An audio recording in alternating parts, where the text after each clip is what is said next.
Hello नमस्कार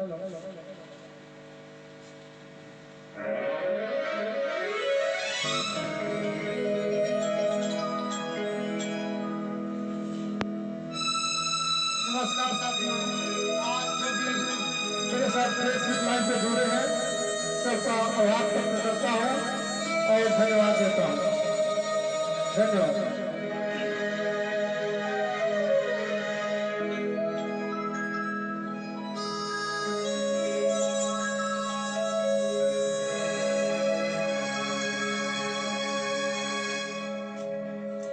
मैं कोशिश करूँगा कि आगे के 30 मिनट आप लोग के साथ देश की महत्वपूर्ण सूचना का आदान प्रदान करूँ और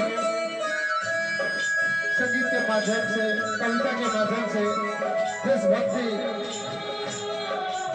कविता के माध्यम से आपके अंदर देशभक्ति से एक कविता सुनाऊं और आप लोग के दिल में देश के प्रति देशभक्ति की जागृत हो।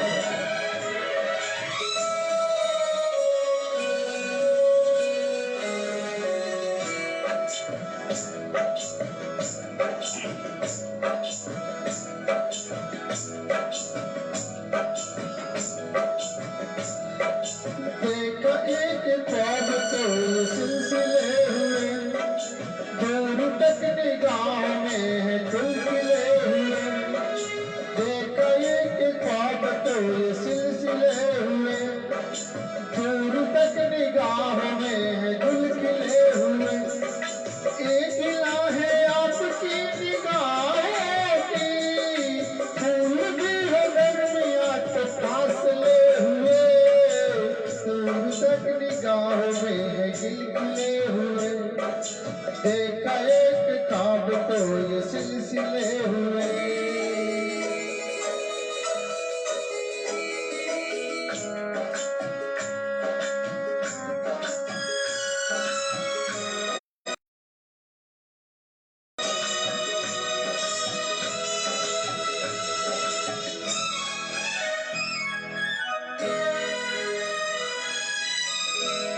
सांसों में बसी खुशबू तेरी, ये तेरे प्यार की है जादूगरी।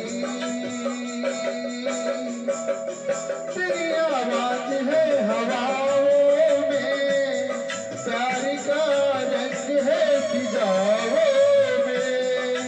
धड़कनों में तेरे गीत है मिले हुए, धड़कनों में तेरे गीत है मिले हुए। देखा एक ख्वाब तो सिलसिले हुए, फूल भी हो दरमिया तो फासले हुए।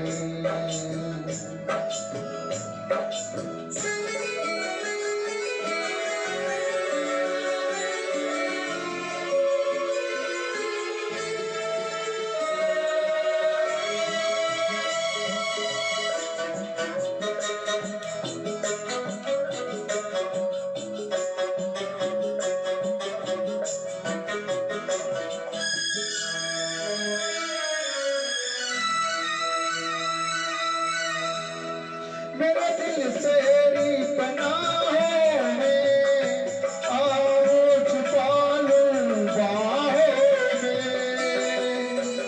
तेरी तस्वीर है निगाहों में, दूर तक है रोशनी राहों में। कल अगर न रोशनी के काफिले हुए, कल अगर न रोशनी के काफिले हुए। प्यार के हजार दीप है खिले हुए, देखा एक ख्वाब तो ये सिलसिले हुए। दूर तक निगाहों में है गुल खिले हुए। एक है आपकी निगाहों की, फूल भी हो दरमिया तो फासले हुए। देखा एक ख्वाब तो ये सिलसिले हुए, दूर तक निगाह में है गुल खिले हुए। दूर तक निगाह में है गुल खिले हुए। देखा एक ख्वाब तो ये सिलसिले हुए,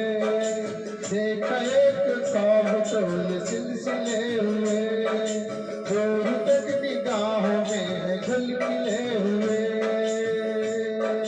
दूर तक निगाहों में गल खिले हुए,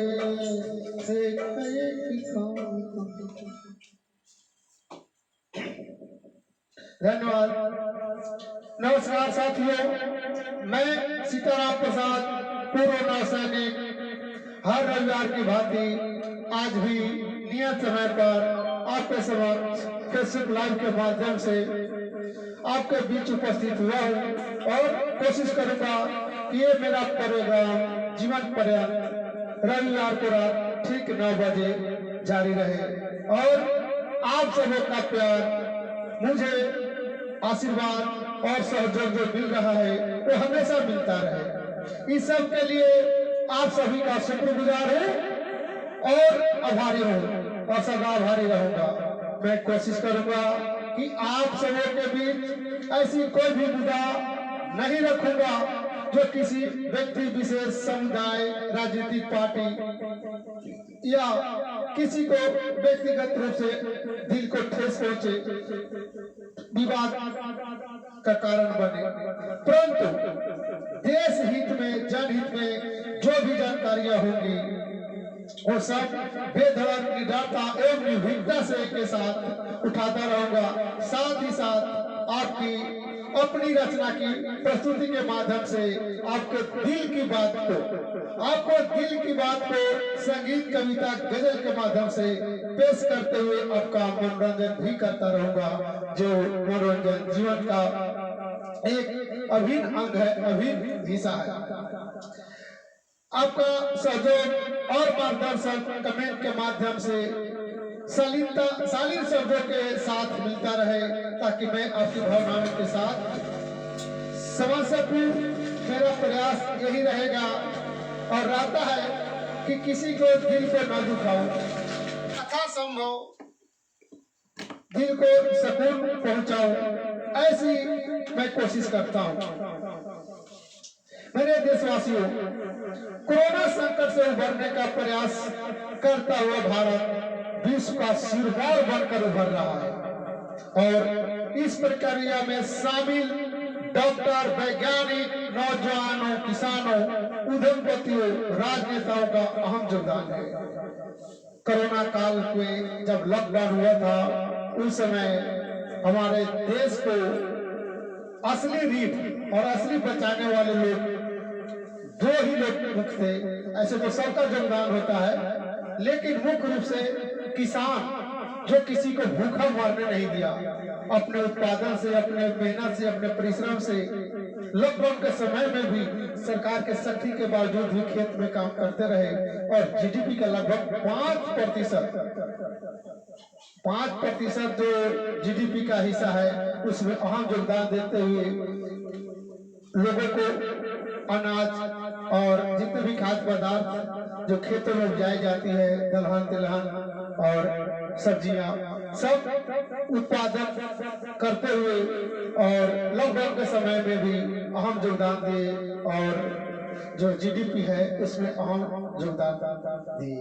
उसके अलावा जो हमारे डॉक्टर और जितने भी स्वास्थ्य कर्मी, चाहे प्राइवेट हॉस्पिटल से हो, प्राइवेट रूप से हो या सरकारी रूप से हो, सभी देवदूत बन करके हमारी रक्षा की।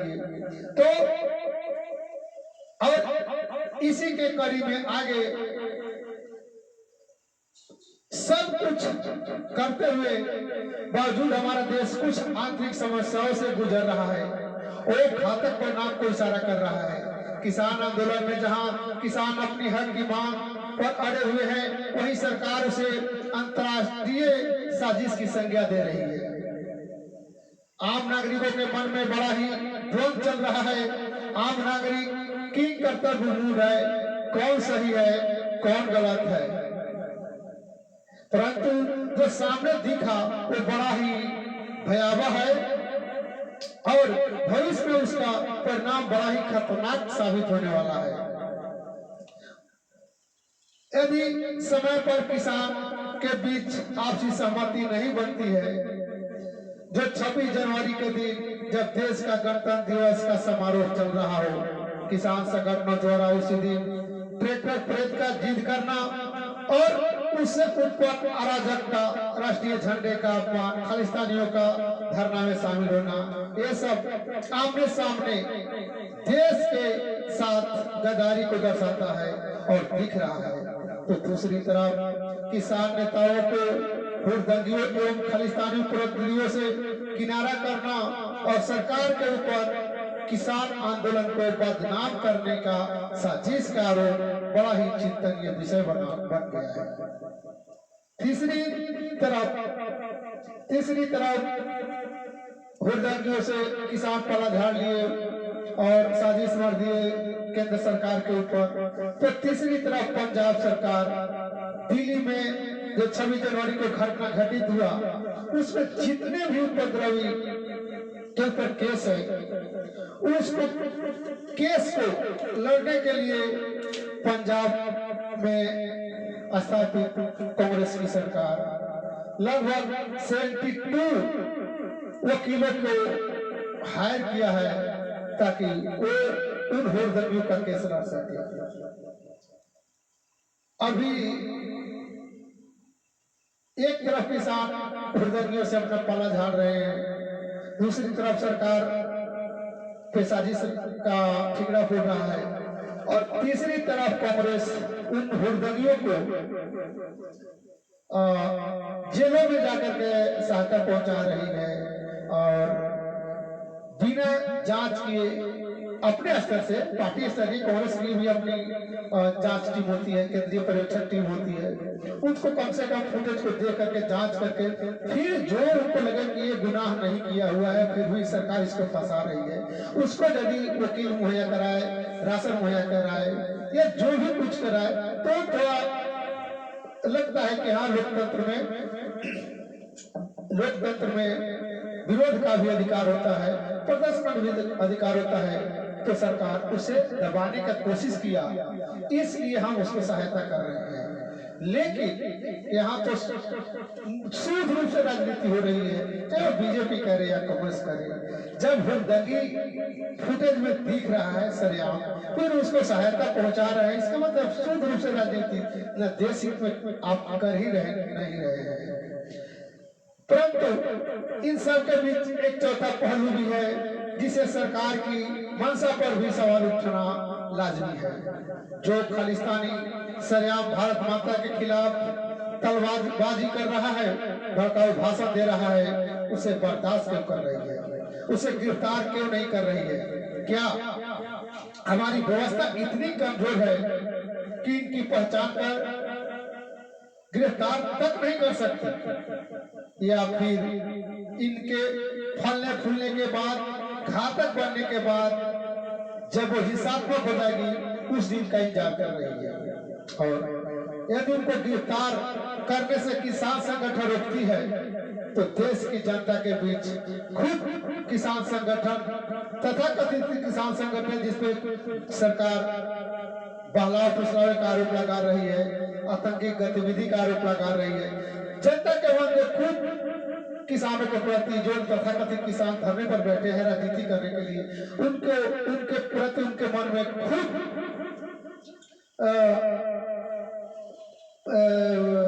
विद्रोह फैलेगा, द्वेष आएगा, तो सरकार को उनको गिरफ्तार करने की कोशिश करनी चाहिए। उन तलवारबाजों को, भड़कीले भाषण जोरदार करने वाले खालिस्तानियों को, इंडिया के भारत के अगेंस्ट में नारा लगाने वाले को, तो वहां पे सरकार केवल अपने प्रवक्ता के माध्यम से भाषण दिलवाती है, चर्चा करवाती है। चर्चा करने की जरूरत नहीं है, अपने हाथ में पुलिस बल है, अपने हाथ में सेना है, आप उसे गिरफ्तार कराइए। आप बहस क्यों कर रहे हैं? बहस करने के लिए तो विपक्षी है, आपको तो कार्रवाई करने के लिए चुना हुआ है आम जनता जो आपको विश्वास जताया है। जब आप भी बहस के लिए ही खड़े हैं तो फिर सरकार चलाने का क्या मतलब है? सरकार का मतलब होता है एक्शन लेना। आपको टीवी चैनल पर प्रवक्ता भेज करके और ये दिखाना कि ये वो कर रहा है, वो करा रहा है, किसान करा रहा है, कांग्रेस करा रही है, समाजवादी जनता पार्टी करा रही है, जनता दल करा रही है, तो फिर आपको सरकार में इसलिए भेजा गया है ताकि ये जो हो रहा है वो ना हो। लेकिन लगता है जैसा कि मैं पहले बोला कि सरकार के मंशा पे सवाल उठना लाजमी है, क्योंकि एक्शन नहीं हो रही है। एक्शन होते देख रही है और दूसरों को दिखा रहे हैं, बता रहे हैं, फैला रहे हैं, ताकि उनके प्रति नफरत फैले और उस नफरत का अंजाम परिणाम वोट के रूप में अभी जो प्रोजेक्ट सरकार है भाजपा को दी। तो मतलब सूद रूप से दोनों तरफ से राजनीति हो रही है। इसलिए लेकिन दुर्भाग्य है कि अभी जो तथाकथित किसान आंदोलन कर रहे हैं, जो विपक्ष का समर्थन कर रहा है, जो अलगाववादी खालिस्तानी आंदोलन की आड़ में राष्ट्र का अपमान कर रहा है, अपनी ताकत का नुमाइश कर रहा है, जनता में भय का माहौल बना रहा है, तब वर्तमान की इस केंद्र सरकार चुपचाप से सब देकर जनता के सामने व्यवस्था जाहिर कर रही है ताकि किसान विपक्ष बदनाम हो। यानी सब के सब राजनीति रोटी सेक रही है और अपने आप को मजबूत करने के लिए चाहे किसी भी कीमत पर आम जनता दंगा जैसी हालात झेलकर चुकाए या अराजकता भरी माहौल में जीने को मजबूर हो। साथियों, जिस दिन दिल्ली में दंगा का रूप लिया था वो दंगा से कम नहीं था। ऐसी अराजकता की माहौल थी कि पुलिस से लचर हो गई थी, लेकिन जो घर में दुख के बैठे हुए थे उनके ऊपर क्या गुजर रही थी। जो रोड पे थे तो रोड पे थे, लेकिन जो घर में बैठे थे उनको लग रहा था कि कब क्या हो जाए पता नहीं। तो एक अराजक माहौल ही वो पैदा हुआ था। वरना यही बीजेपी का नारा था जब वो विपक्ष में थी। और ना जाने जब भी कोई पार्टियां विपक्ष में होती है तो ना जाने उनको कहां से इतना ताकत, इतना उपाय और इतना गरीबी दूर करने का, आतंकवाद दूर करने का और तरह तरह के उपाय सोचते हैं, तरह तरह के। और जितने घोटालाबाज है उनके लिस्ट उनको मिल जाता है, लेकिन जैसे ही सरकार में आती है वो सारा लिस्ट गायब हो जाता है। और जो सरकार में रहती है और जो विपक्ष में आ जाती है फिर उनको लिस्ट मिल जाता है। क्योंकि कश्मीर की समस्या पर वर्तमान सरकार का एक बहुत ही लोकप्रिय नारा था कि आदेश थमादो सेना को घाटी गैर नहीं होगी। आदेश थमादो सेना को घाटी गैर नहीं होगी, जिस घर पर न मिले तिरंगा उसकी खैर नहीं होगी। ये बात उस समय बोला गया था भारतीय जनता पार्टी के नेताओं द्वारा जब वहां पत्थरबाजों के ऊपर एक्शन लेने की बात थी। भाई कश्मीर तो पाक के बगल में है, कश्मीर में पत्थरबाजी मामला जब दिल्ली में लाल किले तक आ गई तब आप एक्शन नहीं लिए। तब ये आदेश थमादो सेना को घाटी गैर नहीं होगी, जिस घर पर न मिले तिरंगा उसकी खैर नहीं होगी। ये बात बोलने वाले बीजेपी के राजनेता संसद भवन के बगल में बैठे प्रधानमंत्री, रक्षा मंत्री, वित्त मंत्री, जितने भी मंत्री संतरी थे क्या कर रहे थे? उनके दिमाग में 1 महीना पहले खालिस्तानी समर्थक और पाकिस्तान के लोग कुछ भैया राजनेता बोले थे कि इस बार 26 जनवरी को कुछ बड़ा करूंगा, कुछ बड़ा करूंगा, कुछ बड़ा कराऊंगा। तो हमारी खुफिया एजेंसी कहाँ थी? परंतु राजनीति का प्रकाष्ठा है, बीजेपी केंद्र में एक मजबूत सरकार का नेतृत्व कर रही है, फिर भी दिल्ली के अंदर का तिरंगा झंडे का अपमान हो जाता है और बीजेपी के सारे प्रवक्ता टीवी चैनल पर राष्ट्र प्रेम और राष्ट्रद्रोह पर बहस करते नजर आता है। मेरा मानना है कि जनता अपनी सरकार पर कर्तव्य करने के लिए भरोसा जताई है, टीवी चैनल पर बहस करने के लिए नहीं। मेरी चर्चा का विषय वस्तु और कमोबेश सभी राजनीतिक पार्टी को मैं अपने वक्तव्य के माध्यम से घेरने की कोशिश कर रहा हूँ, फिर आप लोग के मन में सवाल उठेगा कि बंदा किसके पक्ष में और किससे भी पक्ष में है। तो दोस्तों साथियों, देश के नौजवान और देश के किसान कभी भी किसी राजनीतिक पार्टी का के तरफ नहीं होती है और ना तो किसी राजनीतिक पार्टी का धरोहर होती है। और इसलिए मैं ये कहना चाहता हूं कि मैं राष्ट्रहित का पक्षधर हूं, इसलिए इन राजनेताओं से अलग हूं और इन राजनेताओं जैसा गोल मटोल की बातें नहीं करता हूं। जिसमें खामियां होती है उस खामियों को बताता हूं ताकि ये खामियां दूर हो, राष्ट्रहित में फैसला हो और जो भी एक्शन हो वो देश और जनता के भलाई में काम हो और जनता के कष्ट के निवारण के लिए जो भी सही हो वो मतलब सरकार कदम उठाए और उस पर उचित सलाह दे। अंत में मैं यही कोशिश करूंगा कि कुछ बड़ा होने से पहले सरकार और किसान आपसी सहमति बनाए और देश में आए दिन धरना प्रदर्शन से और अराजकता माहौल से छुटकारा दिलाए ताकि एक तरफ गरीब त्रस्त जनता जो सीमा मतलब गाजीपुर का जो सीमावर्ती क्षेत्र है वहाँ के लोग घर से बाहर निकलना आना जाना अपना व्यापार अपना पढ़ाई लिखाई जो भी है वो सारा बंद है। उनको कितनी क्षति पहुंच रही है वो बंद हो। दूसरी तरफ जीडीपी में जो भी हिस्सेदारी जो भी कम हो रही है वो कम ना हो करके वो जो किसान बैठे हैं वो जाके खेत में काम करे और जिससे जीडीपी बढ़े। तो देश हित में फैसला हो और किसान और सरकार को सद्बुद्धि दे ताकि ये अराजकता भरी माहौल खत्म हो। साथियों, राष्ट्र धर्म और देशभक्ति के मद्देनजर जो 26 जनवरी के घटनाक्रम के ऊपर मैं कुछ पंक्तियां लिखा हूं। आशा करता हूं कि आप लोग को सम्मान सम्मत लगेगा, अच्छा लगेगा बुरा लगेगा मैं नहीं बोल रहा हूं, सम्मान सम्मत लगेगा कि जो अराजक माहौल घटित हुआ उसको दर्शाता हुआ उस पे एक्शन के लिए उकसाता हुआ मेरी एक छोटी सी रचना है, इसको मैं आपके सामने प्रस्तुत करता हूं कि मर्यादा की हर सीढ़ी मर्यादा की हर सीढ़ी कैसे वो लांग गया, मर्यादा की हर सीढ़ी कैसे वो लांग गया, लाल किले पर किसके सर से झंडा वो टांग गया, लाल किले पर किसके सर से झंडा वो टांग गया। अराजक तत्व को जोरदार एक फटका दो, चुन चुन कर गद्दारों को सूली पर लटका दो, चुन चुन कर गद्दारों को सूली पे लटका दो।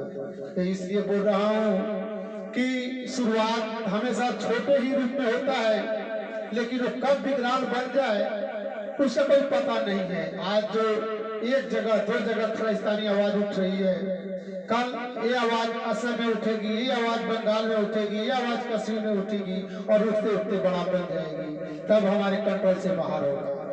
तो इसलिए जिस समय ये आवाज उठती है उसी समय उसको कुचलने का एक्शन लेना चाहिए। इसीलिए लिखा कि अराजक तत्व के जोरदार एक फटका दो, चुन चुन कर गद्दारों को सूली पर लटका दो, चुन चुन कर गद्दारों को सूली पर लटका दो। अपनी घर में आग लगाए, अपनी घर में आग लगाए उसी को आग लगा दो, अपनी घर में आग लगाए उसे पकड़ के आग लगाओ। गंदी गंदी और अंजाम क्या होता है, गंदगी का अंजाम क्या होता है, उदाहरण देकर समझा दो, उदाहरण देकर समझा दो। माँ भारती को अपमान का, माँ भारती का अपमान का हिम्मत कहां से आ गया, माँ भारती का अपमान का हिम्मत कहां से आ गया। तिरंगे के समांतर वो दूसरा झंडा कहां से टांग गया? तिरंगे के समांतर में वो झंडा कैसे टांग गया? टीवी चैनल नहीं तो सैटेलाइट से पहचान करो। टीवी चैनल नहीं तो सैटेलाइट से पहचान करो। जो माँ भारती का अपमान को सोचे, जो माँ भारती की अपमान को सोचे, उसका कत्लेआम करो, उसका कत्लेआम करो। माँ का कोख को बदनाम करे, माँ के कोख को बदनाम करे, माँ भारती का अपमान करे, माँ की कोख को बदनाम करे, माँ भारती का अपमान करे। ऐसे गद्दारों को जीने का क्या मतलब? ऐसे गद्दारों को जीने का क्या मतलब? जो देश के दुश्मनों का गुणगान करे, जो देश के गद्दारों का गुणगान करे। जुगों जुगों तक याद रहे, जुगों जुगों तक याद रहे। ऐसी सजा का प्रावधान करो। देशद्रोह अलगादी को कुचलकर राष्ट्र का निर्माण करो, राष्ट्र का निर्माण करो। लाल किला पर चढ़कर कैसे, लाल किला पर चढ़कर कैसे आतंकवाद का बोल बोल गया? लाल किला पर चढ़कर कैसे आतंकवाद का बोल बोल गया? अवाम के, आम जनता के मन में नफरत का बीज जहर घोल गया। लाल किला पे चढ़ करके अराजकता का बोल बोल गया। अवाम के मन में नफरत का जहर घोल गया। हिम्मत नहीं थी नजर मिलाने की, हिम्मत नहीं थी नजर उठाने की। नजर कैसे मिला गया? हिम्मत नहीं थी नजर उठाने की, हिम्मत नहीं थी नजर उठाने की। नजर कैसे मिला गया? राष्ट्र विरुद्ध षड्यंत्र करके, राष्ट्र विरुद्ध षड्यंत्र करके जिंदा कैसे बच गया? जिंदा कैसे बच गया? क्या खून नहीं था नस में? क्या खून नहीं था नस में? क्या हो गया वो पानी था? क्या खून नहीं था नस में? क्या हो गया वो पानी था? लाल किला पर हमला समय, लाल किला पर हमला समय मौजूद क्या कोई नहीं अभिमानी था? क्या कोई नहीं स्वाभिमानी था? मैं पूरे वहाँ लाल किला के अगल बगल में जो अपने आप को तथाकथित देशभक्त मान रहे थे, जो किसान, जो भी आंदोलनकारी, वो क्यों नहीं एक्शन लिया? यदि वो राष्ट्रभक्त थे, देशभक्त थे, स्वाभिमानी थे, भारत माता के सच्चे पुत्र थे। इसलिए लिखा कि क्या खून नहीं था नस में, या हो गया तो पानी था? लाल किला पर हमला समय वहां मौजूद क्या कोई नहीं स्वाभिमानी था? क्या कोई नहीं बलिदानी था? खुफिया तंत्र कहाँ छुपी थी? सरकार से सवाल है कि खुफिया तंत्र कहाँ छुपी थी? सेवा ऐसा कांड कर गया, खुफिया तंत्र कहाँ छुपी थी? ऐसा कांड कर गया। भारत के इतिहास में, इतिहास को काला रंग से रंग गया। भारत के इतिहास को काला रंग से रंग गया। अनगिनत तूफान के झोंकों से, अनगिनत तूफान के झोंकों को अब तक तिरंगा झेला है। अनगिनत तूफान के झोंकों को अब तक तिरंगा झेला है। आजादी के परवाने तिरंगा लहराकर खून की होली खेला है। आजादी के परवाने तिरंगा लहराकर खून की होली खेला है। मत समझो कमजोर हमें, मत समझो कमजोर हमें। ऐसी वैसी घटना अब भी आनी जानी है। जिस दिन हम अपने आप पे उतर आए, समझो खत्म हुई तेरी कहानी है, समझो खत्म हुई तेरी कहानी है। सत्य हिंसा का पुजारी देश, सत्य हिंसा का पुजारी देश प्रतिकार करना अब सीख गया। सत्य हिंसा का पुजारी देश प्रतिकार करना अब सीख गया।